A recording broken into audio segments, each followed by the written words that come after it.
Hey guys, I'm so glad you're here with me today. My name is Katt. I'm a licensed clinical social worker here in Oklahoma, and I'm also a trauma-informed yoga teacher. And I'm all about helping everyone I can feel well in their nervous systems. I'm so glad, really, really, truly glad that you're here in this moment with me. So we are going to be talking about self-caregiving today. And before we really get started with the cognitive lesson, let's just kind of get into our bodies, right? Practice what I'm preaching here and just kind of feel what your body needs in this moment, right? Does it want to sit on the ground? Go for it. Does it want to be in a chair? Does it want to be laying in bed? Does it want to be standing up? And so kind of checking it out. What does my body feel like, what is it going forward to? And sometimes we can just check, and sometimes it's a slower process. We might say, hey body, do you want to lie down? No. Hey body, do you want to stand up? Maybe in a little bit. Right? And so sometimes we just kind of feel this gesture toward and this gesture away with our body whenever our mind asks. And so that's really what yoga is. Yoga is the mind and the body connecting. It's moving slowly and usually intentional to be in relationship with the body. And that's what we want to do, right? We want to be in relationship with our body. We would like our body to be in relationship with our mind. So there is really a two-way street here, right? It's not just one way with construction zones and a bunch of orange cones on the other side. A lot of construction going on in my neighborhood. All right. So once you find that position your body really wants to be in to learn and to discover, then we can actually practice getting into the body deeper. And so if you'd like to join me, we can lift our arms all the way up, breathe in. And slowly let the arms come down to the sides, exhale. A couple more times, inhale.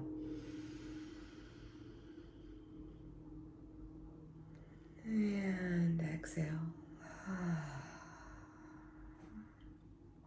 Last one, let's keep our eyes open for this one.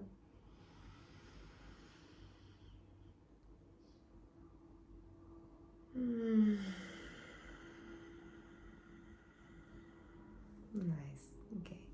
Wiggle it out if you need to. Make any little movements that might feel extra good. Make any faces, any movements with your face, just to kind of allow ourselves to be present, to be here. That feels good. Oh, I always love taking my hands to my face. This is always such a supportive, very self-caregiving move. Yeah, okay. Now let's let our brain munch on some stuff, shall we? So we knew that we were mammals. We knew that. Yeah, I'm aware of that, Kat. Thank you. Being a mammal means that we are connected to something different than our survival state. You know how lizards will just, they're going to run away from you, right? Squirrels, all kinds of things. They're just going to run away because they are constantly in a state of survival. Constantly. But mammals, we have a social engagement system. We care about others. We can have intention with our thoughts and with our behaviors and with our language. How freaking wild is that, right? Like there are other animals besides us that are like that, right? Elephants and pigs, cows. Like there's so many mammals out there, monkeys, that are out there who can have some intentional way of living, right? It may not be on the same level as a human, but who knows? Maybe it is, and we just don't have that intelligence to be able to unpack that. So, since we have a social engagement system, that means that we have the ability to not only just survive, but to actually thrive and build and create and discover and process and integrate information. And so that social engagement system, it is very much nurtured by loving, safe, relaxing, playful, fun, joyful, peaceful, compassionate states. That's what the social engagement system is nurtured by. And so we want to embody those states as often as we possibly can. And there's a reason for that. There's lots of reasons for that. I'd actually encourage you to journal about that a little bit. Why? Why would I want to nurture the social engagement system so much? Why would I want to be more able to engage socially in a safe way? And that starts to answer our question a little bit. We want to be able to interact with people without having a massive guard up. You know, that massive guard up feels a lot like, oh gosh, you know, our body just starts to even sink in. What are they going to think of me? Ooh, am I in a weird place right now? I don't know. Can I trust these people? Ooh. And if we are that way, if we are in that state, that survival state, our social engagement system, that feeling of when we're just like, oh, I feel so connected with the world. I feel like, you know, a speck of dust, but also like a purposeful speck of dust here in this great big universe. Yeah, it's a wonderful feeling to be in, right? Truly wonderful, full of wonder, full of ease, full of relaxation, full of just abilities to be confident and to share your truth. Yeah. So think on this a bit. Go honest, go deep. Think about it. For you, what is your reason for wanting to be more available to social engagement with yourself, even socially engaging with yourself, and not being a source of pain for yourself, right? So we want to be caregiving mammals. We want to be caregiving to ourselves and caregiving to others. We want to give care, right? And we also want our defense state to be there as well. We want both, and we want to be in relationship with both. Yeah, it gets so tricky when our nervous system has been traumatized and it's in that like gripping state of defense or avoidance, or, you know, fear of the unknown, or just in that gripping state. It can be a real challenge, right? We feel so contracted, so keyed up. And so a part of this work is opening. Go ahead and join me. Opening ourselves to the world of possibilities, of loving possibilities, of relaxation, of ease, of comfort. And we can do that with our bodies. We can help our mind actually let go of those defense states, not be so tied to them, by just moving our body in such a way that it starts to feel open. Okay, so now we're gonna go into our movement segment here. So we got a taste of that, right? And we just wanna practice with that a little bit. We're gonna practice that felt sense of being kind of keyed up and contracted, that defense state. What does that feel like? I need to be small, I need to be quiet, or maybe I need to be really mean and aggravated and upset, right?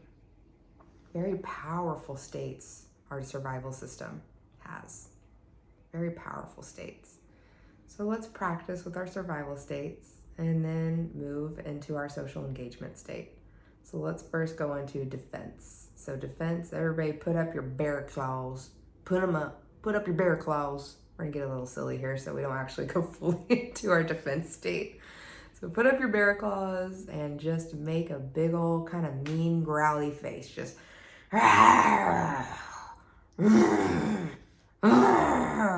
right? Why don't you do the dishes? Why don't you listen to me when I'm talking to you? Right? Why are you saying such mean stuff to yourself? Right? We want to get into that bear state. Defense. All right, now let's soften into social engagement. Our hands are just going to go a little bit more relaxed. They're maybe just going to open up, right? Maybe it's going to feel like we're opening up a tray of compassion to ourselves and to the world. I want your suffering to end. Breathe and let go. Breathe in and let that defensiveness go. Good. Very, very good. Okay. Now let's practice that feeling of avoidance. So what does avoidance look like? I know I can't see you, but act as if I could. Show me what avoidance looks like. Yeah, right? I don't want to be seen. I don't want to be told I'm valuable. Right? We're really turning away. I don't feel safe. Get away. Right? We are avoiding, pushing away, trying to get away from the issue, right? Or from the threat. Let's practice that just a little bit more. Push away, kind of crumple down. Ooh. We can sense what that feels like in our bodies just by practicing it. So let's go into the social engagement again. So what would be the opposite of avoidance? Showing up presently. Maybe not the opposite of avoidance. Maybe the opposite of avoidance would be like, I'm right here. Come. But even that can stir up some of that survival energy. So we just want to be here, just present, just available. So these hands, making these kinds of gestures can be very helpful for taking ourselves out of that survival state energy. Just having open palms, right? An open chest, shoulders back. A big sigh out to let any energy go that we've been building or recognizing in ourselves.